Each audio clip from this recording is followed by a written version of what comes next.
Gallatin Valley, Montana Territory, November 1886. The first snow hit the valley on the third day of the month. By the 7th, the temperature had already dropped below 10 degrees Fahrenheit minus 12 degrees Celsius, and the Missouri headwaters ran shallow and dark under a skin of new ice.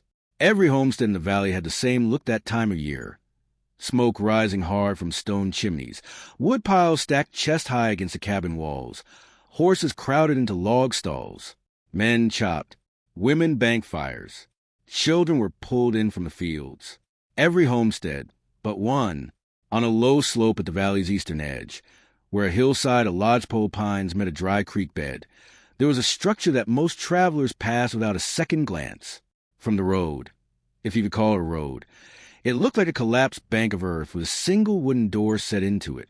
No stackwood outside, no chimney reaching skyward, just a thin wisp of smoke, barely visible, rising from a low stone vent at the hillside's edge. The neighbors noticed the absence of a woodpile. They noticed the quiet. They noticed that the man who lived there, a Scottish-born trapper who had arrived in the valley 3 winters prior with a wife, 2 children, and not much else, was not out cutting timber in the mornings the way every other man in the valley was. They assumed he was struggling, that he hadn't prepared. They were wrong. What he had built into that hillside was not a cabin in any conventional sense. It was something older, something the experts of the time would have dismissed as primitive, until the winter of 1886 forced everyone in the valley to compare notes, and the numbers told a story no one had expected. If you want to understand how a man stayed warm for 32 consecutive days in one of the coldest winters on Montana's record, using less than a fifth of the firewood his neighbors burned, then stay with this video. Like it if you find real value here. Subscribe, because every week we dig into a forgotten technique that worked when life depended on it. And drop a comment. Where you watching from? We'll read every single one. His name, according to local land records from Gallatin County, was recorded simply as W. Drummond, likely a shortening of a Scots Gaelic surname that the county clerk had difficulty spelling. He had worked as a gillnet fisherman on the Clyde before crossing to Nova Scotia, and then spent a decade trapping the Canadian Rockies before settling in Montana. He was not an engineer. He was not an architect. He was a man who had learned the hard way how cold worked and how to read it. His family arrived in the Gallatin Valley in the autumn of 1883. They spent their first winter in a standard pioneer structure, a single-room log cabin, notch corner construction, chinking of clay and moss, a front-facing hearth of field stone. It was the same design every other homesteader used, and it nearly killed them. Not dramatically, not with a single catastrophic failure. It killed them slowly, the way frontier cold always did. The floor frosted by 2 in the morning. The fire consumed wood faster than a man could reasonably cut it alone. The green timber they had used for the walls. There had been no time to let it season. Shrank as it dried, opening gaps in the chinking that wind poured through like water through a sieve. His youngest daughter coughed through February. His wife developed a persistent chill. She couldn't shake until April. By spring of 1884, Drummond had made a decision. He would not build another standard cabin. The change didn't come from a book. There were no books. It came from 2 things, memory and a collapsed hillside. He remembered, from his years in the Canadian interior, how the earth itself held warmth, how a root cellar dug into a clay hillside never froze, even in weeks when the air outside dropped to minus 40 degrees Fahrenheit minus 40 degrees Celsius, how the meatest trappers he had worked alongside didn't fight the cold from above. They stepped down into it, buried themselves partially in the ground, and let the planet's own store heat do half the work. The collapsed hillside was practical luck. A section of the creek-facing embankment had slumped in the spring thaw of 1884, leaving a raw cut of earth, dense, dry, compacted clay, roughly 14 feet high and 30 feet wide. Instead of clearing it, Drummond began to build into it. His wife, by all oral accounts passed down through the valley, thought he had lost his mind. The structure Drummond completed over the summers of 1884 and 1885 was, by the standards of the Gallatin Valley, genuinely strange. From the outside, it barely looked like a dwelling at all. 3 of its 4 walls were not walls in any traditional sense. They were the earth itself, the undisturbed clay of the hillside, shaped and compacted. Only the south-facing front wall was built of timber and stone.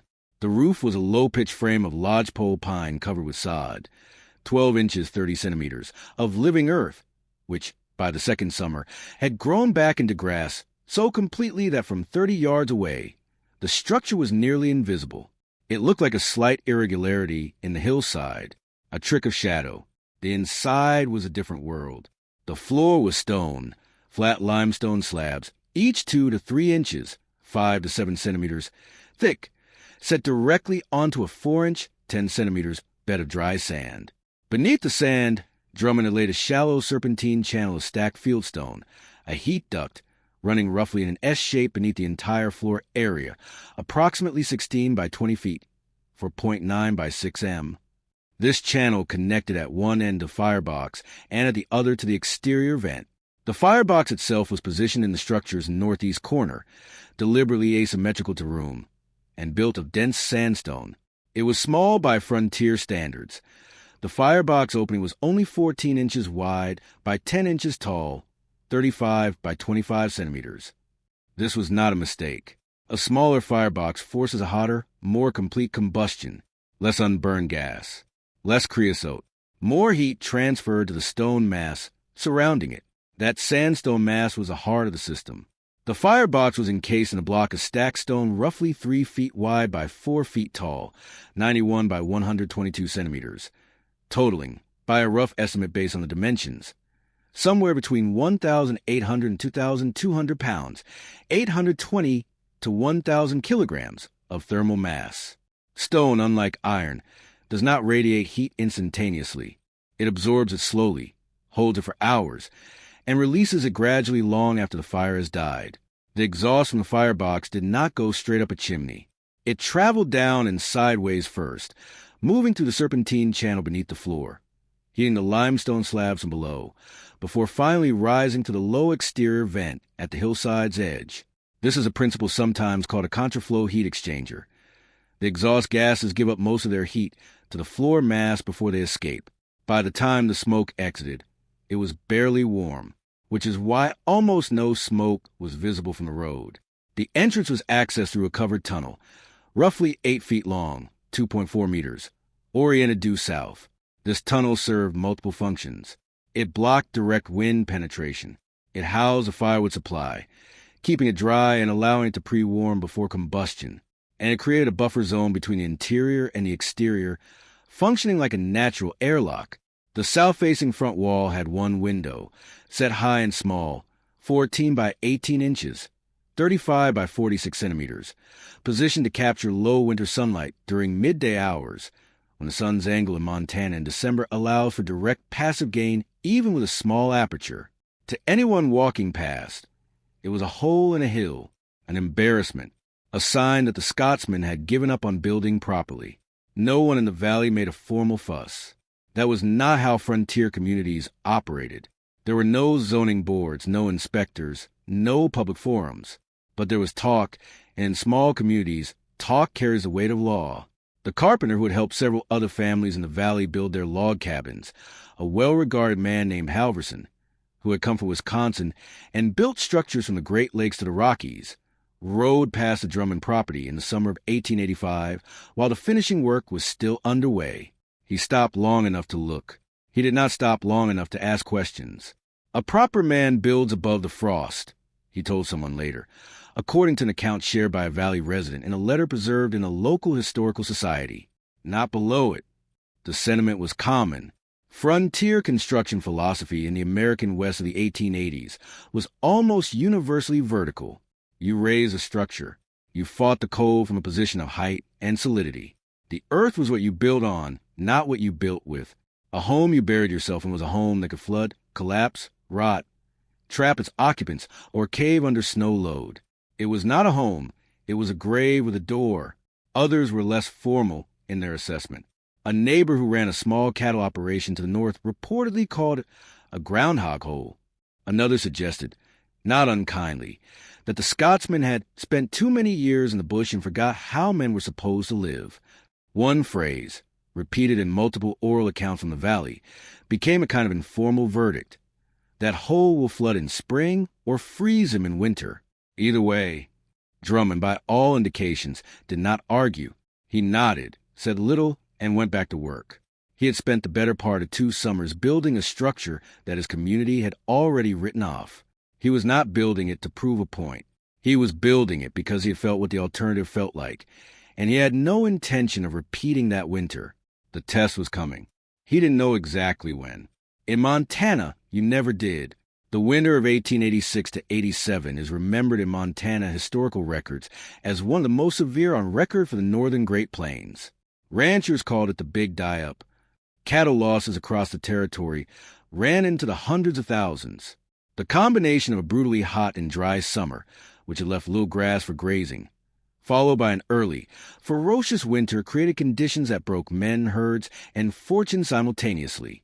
For the settlers of Gallatin Valley, the worst of it came in late December. A high-pressure system locked itself over the region and refused to move. Temperatures dropped below minus 20 degrees Fahrenheit, minus 29 degrees Celsius on December 21st, and kept falling. By December 27th, multiple accounts from the valley described overnight lows reaching minus 38 degrees Fahrenheit, minus 39 degrees Celsius. The cold was not dramatic in a way that blizzards were dramatic. There was no howling wind, no wide-out conditions. It was simply a stillness so total and so cold that moisture froze on the inside of window glass, and the sound of tree trunks splitting in the forest carried across the valley like rifle shots. The standard log cabins in the valley began to show their limits immediately. Families with conventional fireplaces found themselves burning 2 to 3 times the wood they had budgeted. The geometry of an open hearth is inherently wasteful.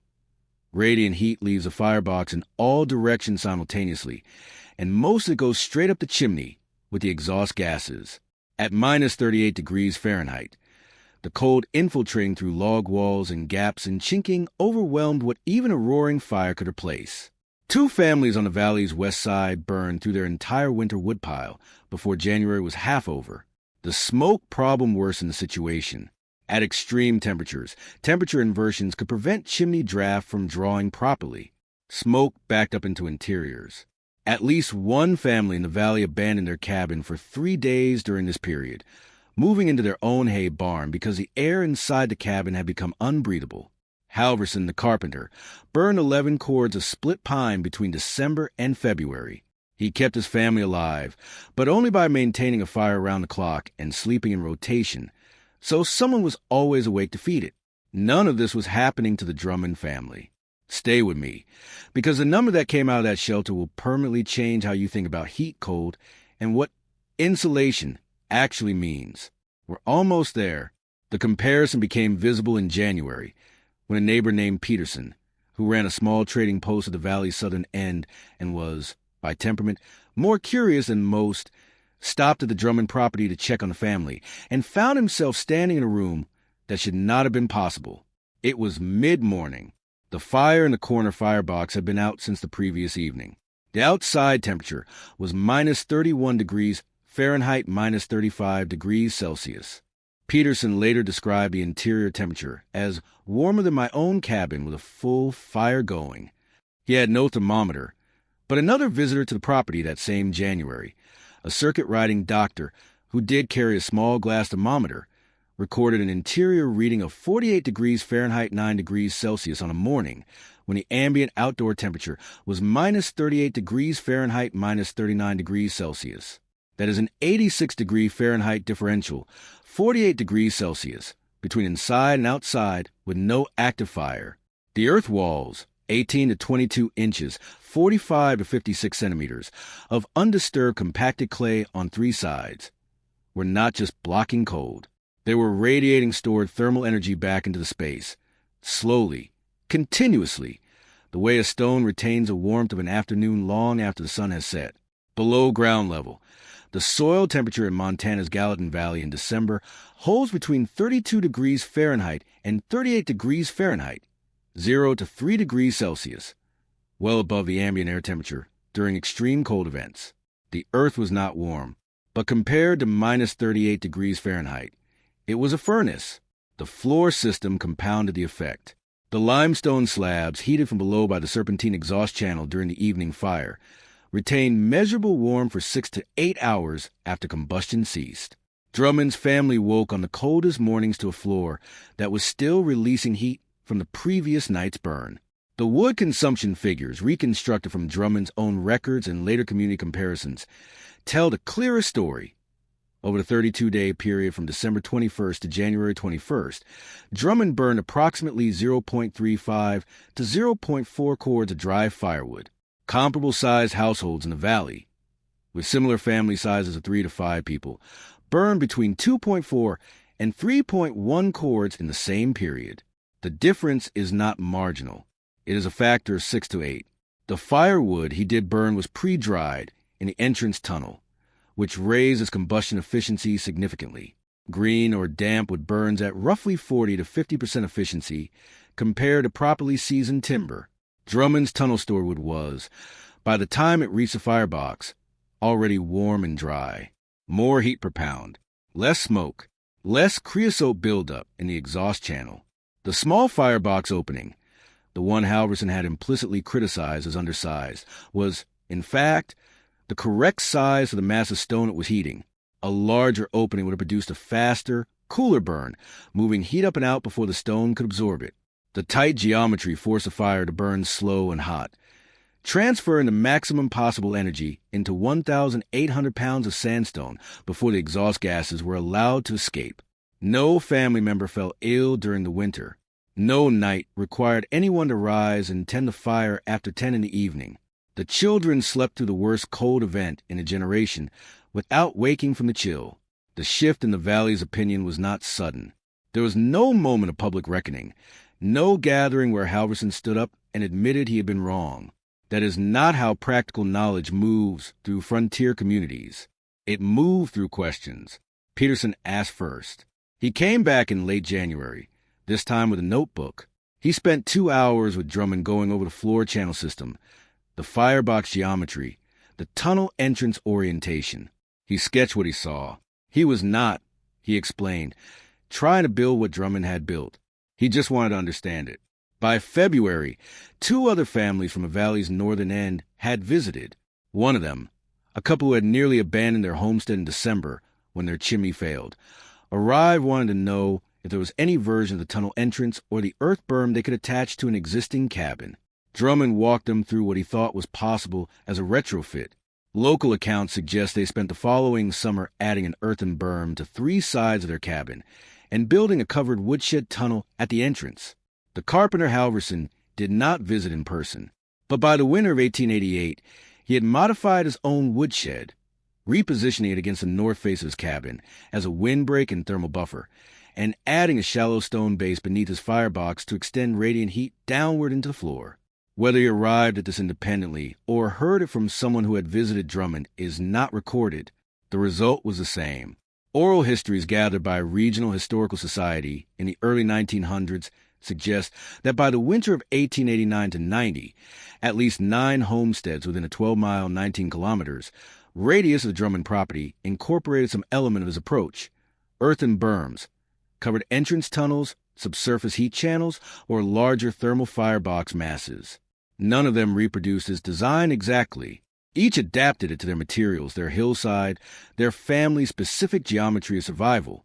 That is how vernacular engineering works. It does not spread through manuals or lectures. It spreads because something worked when something else failed, and people in hard places do not forget the difference. Drummond never wrote about any of this. There is no patent, no pamphlet, no letter to a newspaper. He built what he needed, survived what needed surviving, and let the results speak in the only language that mattered on the frontier. Another winter passed. There is a principle at the heart of what Drummond built that modern building science now describes with precise terminology: thermal mass and thermal lag. Thermal mass is the capacity of a material to absorb and store heat energy. Stone, clay, and water have high thermal mass. Air would have very low thermal mass. A conventional log cabin, even a well-built one, is essentially a thin shell trying to hold warm air against the cold that attacks from every surface simultaneously. It works only as long as the fire is burning. The moment the fire dies, the temperature begins to fall. An earth-sheltered structure inverts the equation. Three sides of the building are no longer surfaces losing heat. They are thermal batteries, charged slowly by the Earth's retained summer warmth and the building's interior heat, discharging that energy back over hours and days. The cold still presses from outside, but it presses against 12 to 20 inches of material that does not respond quickly to anything. The serpentine floor channel, what modern engineers would call a radiant floor system, distributed that stored heat across the largest possible surface area. Not a point source, not a column of warm air rising from a hearth and immediately escaping through the roof. A slow, even, whole room warmth that radiated upward from below. This was not magic. It was geometry and material science, applied without textbooks or instruments by a man who had spent 20 years watching how cold moved through different landscapes and asking himself, quietly, practically, why some places stayed warm when others didn't. The answer, it turned out, was never just about how much fire you burned. It was about how much of that fire's energy you captured, stored, and kept from escaping. Modern passive house construction, geothermal heating systems, and a ship architecture all operate on the same principles Drummond used. The terminology is different. The precision is higher. The materials are often more refined. But the insight is identical. The Earth is not your enemy in winter. It is the most patient thermal partner you will ever have, if you are willing to work with it. The Gallatin Valley cabin stood, by various accounts, until at least 1901, 16 winters. In a region where standard log construction frequently required full rebuilding within a decade due to rot, frost heave, and structural failure, a structure built into a hillside of compacted clay, with drainage addressed to the sandbed floor and south-facing orientation, proved more durable than conventional alternatives, not less. Halverson's cabin, built to the standards of his trade, was rebuilt twice in the same period. The hole in the hill outlasted the proper house.